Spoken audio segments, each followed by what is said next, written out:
Në qarkun e Shkodrës vijojnë me intensitet të lartë kontrollet e strukturave të shërbimit veterinar në bashkëpunim me Policinë e Rendit dhe Policinë Bashkiake në kuadër të masave për parandalimin dhe frenimin e përhapjes së sëmundjes së murtajes tek ruminantët e vegjël.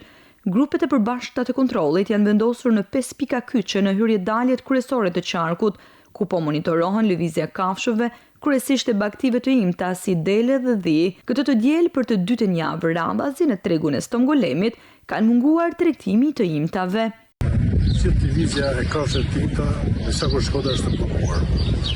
Nëse ndodhen në tregun e fshatit Hodiri, dhe si shihet nga pamjen, tregu është bosh.